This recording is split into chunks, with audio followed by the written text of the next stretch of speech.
High সবাইকে সবাইকে hello hello hello thank you. এইটা হলো আমাদের পুরো টিম, আরও আছে, আরও অনেকে আছে, সবাই এত ভালো, সবার কাছ থেকে এত কিছু শেখার আছে, মানে বলে হয়তো বোঝাতে পারবো না অনেকে। এটা আমার ভজন ভজন দাদা, কৃপান, বাবুসোনা, খুব ভালো ছেলে। আর ওরা কিন্তু সবাই আমরা আমরা এরম নয় যে হাসি ঠাট্টা করছি, মানে কাজ ভুলে যায়। কার প্রথমবার আমি তোমাকে আই লাভ ইউ বলেছিলাম। না না, আমি জানি তোমার বিয়েটা হয়নি। আচ্ছা, বলছিলাম যে এইভাবে এত রাতে ফুলশয্যার ঘর ছেড়ে সো কল্ড বৌমা মানে ভাতৃবধূ কোথায় গিয়েছিল জানতে পারি?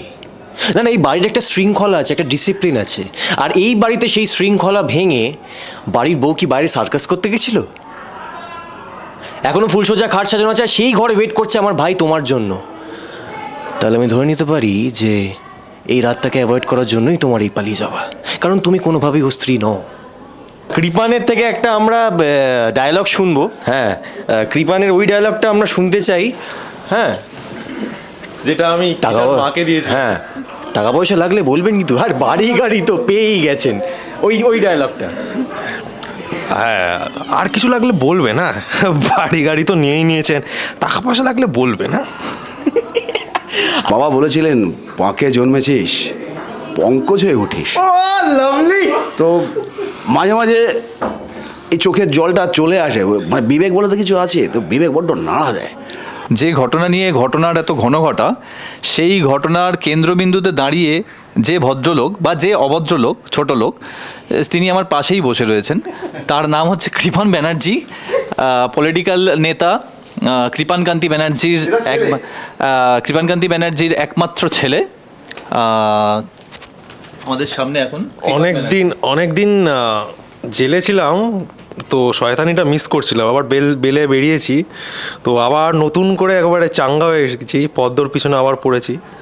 তো এবার নতুন খেল দেখাচ্ছে আমাদের ভজন মিত্তির। শয়তানিটা যে কোন লেভেলে চলে গেছে ভজন মিত্তিরের।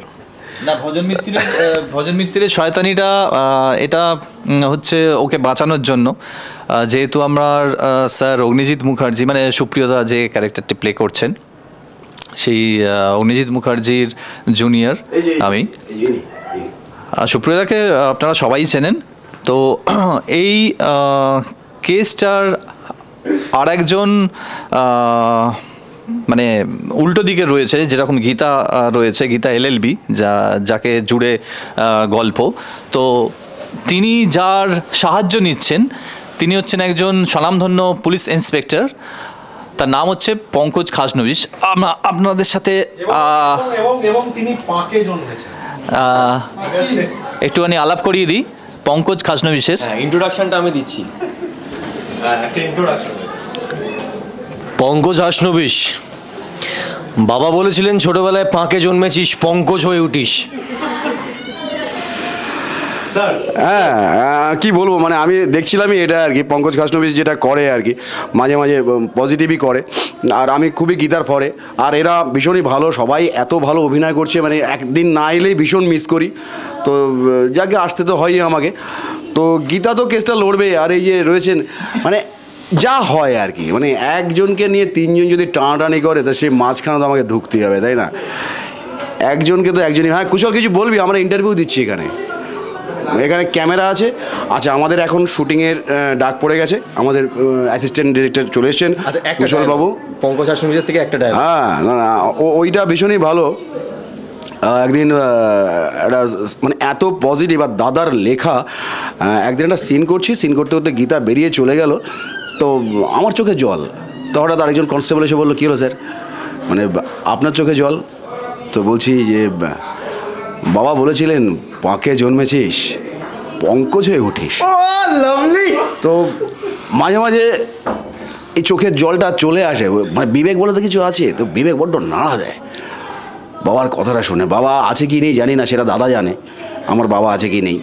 তবে চেষ্টা করছি মানে পঙ্কজ খাসনবিশ হয়ে ওঠার, ভেরি পজিটিভ। অ্যান্ড গীতার সঙ্গে আমি আছি, আর এদের সঙ্গে মেগা প্রমে আছি। লাভ ইউ জিও অল্টো। আচ্ছা, ভজনের থেকে একটা আমরা ডায়লগ শুনবো। না, আমি এটা এক্ষুনি বলতে যাচ্ছিলাম যে আমার অ্যাজ সাচ কোনো সেরকম মানে রেপ্লিকা ডায়লগ কিছুই নেই। আমি সারাক্ষণ ধরে ওই গীতা তুই একটু এত জোরে চিৎকার করিস না, এরকমভাবে কথা বলিস না। দাবার সিনের একটা ডায়লগ, হ্যাঁ ওই চশমাটা পাস করে দাবার সিনের একটা জমবে না, হ্যাঁ চশমাটা পরে এই গীতা।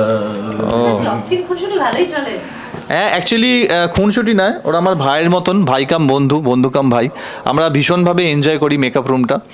আর শুটিংয়ের মানে কল টাইমের আগে চলে আসার চেষ্টা করি, যাতে একটুখানি আড্ডা মারা যায় বেশিক্ষণ ধরে। আর ওই শট থেকে পালিয়ে এসে একটুখানি আড্ডা, ওখান থেকে ঠেলে আমাদেরকে শটে পাঠাতে হয়, এরকম আর কি একটা বিষয়। যে এখানে সারাক্ষণ একটা পিকনিক মুড আর কি, মানে কাজ মানে কম আর কথা বেশি হয় এখানে। এনিওয়ে আমার একটা কিছুদিন আগে একটা গেছে, সোলো একটা সিন ছিল, সেখানে আমি একাই দাবা খেলছি এবং চাল দিচ্ছি, এবং ইন্টারকাটে দেখানো হচ্ছে সেইখানকার একটা ডায়লগ বলছি আমি। হ্যাঁ মানে আমি এরকম এতে বসেছিলাম আর এখানে সামনে পুরো দাবার এটা সাজানো ছিল। এই হচ্ছে রানী বেরোলেন রাজ্য পরিদর্শনে বলে ওই রাজাটাকেই আর কি চাল দিলাম ইয়েতে। এই হচ্ছে আমার ঘোড়া ছুটছে উল্টো দিকের রাজার কাছে, দৌড়চ্ছে আমার ঘোড়া। 2.5 পা আর চেক মেট বলে এরকম একটা ডায়লগ ছিল। যে ওই এটা দিয়ে মানে আমি একটা মেয়েকে ফিট করেছিলাম, যে মেয়েটা সেম ওয়েতে যেরকম ও ময়না, হ্যাঁ ও যেরকম তাড়া করেছিল এবং সত্যি যে ঘটনাটা ঘটেছিল অ্যাকচুয়ালি তারই আমি একটা ডামি ঘটনা তৈরি করেছিলাম, বিকল্প ঘটনা। তো ময়না বলে একটা মেয়েকে, সেটাও সাজানো ওই কিরণকান্তি ব্যানার্জিরই একটা তো চাল ছিল আমার প্ল্যান ছিল আর কি মেনলি। তো সেই জায়গা থেকে ওই মেয়েটা ওইখানে সেমভাবে ওর গাড়ির কাছে এসে পড়ে ওর স্কুটারটার সামনে এবং ওকে ভাসাতে চায়। 4 জন, আমি প্ল্যানটা এরকম করেছিলাম যে 4টে লোক ওর পেছনে ছুটবে, আর ওরা কোনো এমনি ছেলে থাকবে না, মানে ওর বন্ধুর যেরকম ছিল সেরকম থাকবে না, ওরা প্রফেশনাল কিলার থাকবে। তো নয় 4টে লোক গীতাকে মেরে দেবে, আর যদি বেঁচেও যায় তাহলে মেয়েটা ওর বাড়িতে আশ্রয় নেবে, আর ওখানকার সমস্ত ইনফরমেশান আমরা ওর থ্রু দিয়ে আমরা পেয়ে যাব। তো এদিক হোক বা ওদিক হোক লাভ আমাদেরই হবে। তো সব কিছুতেই ও জল ঢেলে দিয়েছে, ও ধরে ফেলেছে গীতা। তো এই আর কি। হ্যাঁ নিশ্চয়ই আই লাভ ইউ। প্রথমবার আমি তোমাকেই আই লাভ ইউ বলেছিলাম। প্রথমবার আমি তোমাকেই আই লাভ ইউ বলেছিলাম। না আমি জানি তোমার বিয়েটা হয়নি। আচ্ছা বলছিলাম যে এইভাবে এত রাতে ফুলশয্যার ঘর ছেড়ে সো কল্ড বৌমা মানে ভাতৃবধূ কোথায় গিয়েছিল জানতে পারি? না এই বাড়ির একটা শৃঙ্খলা আছে, একটা ডিসিপ্লিন আছে, আর এই বাড়িতে সেই শৃঙ্খলা ভেঙে বাড়ির বউ কি বাইরে সার্কাস করতে গেছিল? এখনো ফুলশয্যা খাট সাজানো আছে, সেই ঘরে ওয়েট করছে আমার ভাই তোমার জন্য। তাহলে আমি ধরে নিতে পারি যে এই রাতটাকে অ্যাভয়েড করার জন্যই তোমার এই পালিয়ে যাওয়া, কারণ তুমি কোনোভাবেই ও স্ত্রী নও। Thank you. আর শেষ করব দুটো ক্যারেক্টার যেটা মানে প্রচণ্ড রেকগনিশন পাচ্ছে, গীতার সঙ্গে থাকে সবসময়, এরা সাপোর্ট করে গীতাকে, which is Arindam da, and he is portraying the character of Stepney and Liquor da. আমি শুরু থেকেই গীতাকে সাপোর্ট করে যাচ্ছি, মানে গীতাকে ভালোবাসি, গীতাকে সবসময় একদম ঘিরে রেখে দিয়েছি। এইসব বদমাইশরা যখন আসে তখন আমরা ওকে সবসময় গার্ড করে থাকি আর কি। আর দাদার ডায়লগ আমার উপর দেওয়া আছে যে কোনো মাইকা লাল নেই যে গীতা তোকে কিছু করবে, এটা দাদাই আমাকে দিয়েছে ডায়লগটা, মানে এইসব বদমাইশদের জন্য আর কি। আর আমার সঙ্গে ও তো থাকেই, আমাদের লিকার, ও গীতাকে খুব সাপোর্ট করে, আমরা গীতাকে খুব ভালোবাসি। এটাই আমাদের ক্যারেক্টার, শুরু থেকে এটাই আমরা করে আসছি। Thank you. সত্যের জয় হবে।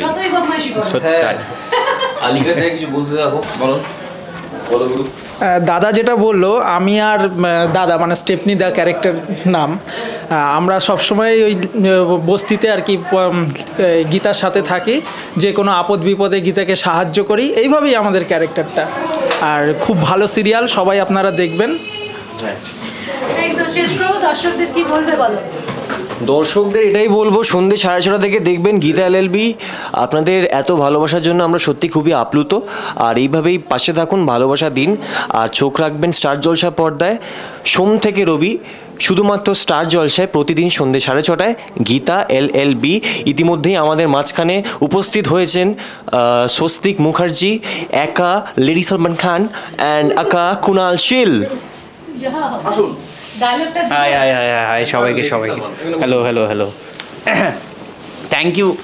এইটা হলো আমাদের পুরো টিম, আরও আছে, আরও অনেকে আছে, সবাই এত ভালো, সবার কাছ থেকে এত কিছু শেখার আছে, মানে বলে হয়তো বোঝাতে পারবো না অনেকে। এটা আমার ভজন দাদা, কৃপান, বাবুসোনা, খুব ভালো ছেলে। আর ওরা কিন্তু সবাই, আমরা এরম নয় যে হাসি ঠাট্টা করছি, মানে কাজ ভুলে যাই, কাজের সঙ্গে সঙ্গে আমরা হাসি ঠাট্টা করি। আমাদের প্রত্যেকটা ইউনিটের প্রত্যেকটা মেম্বার এত ভালো যে এখান থেকে অনেক কিছু শেখা যায়। আর কথা বাড়াবো না, যেটা বলতে চাই যে ঠিক সন্ধ্যে 6:30 থেকে দেখতে থাকুন Gita LLB, only on star Jalsha.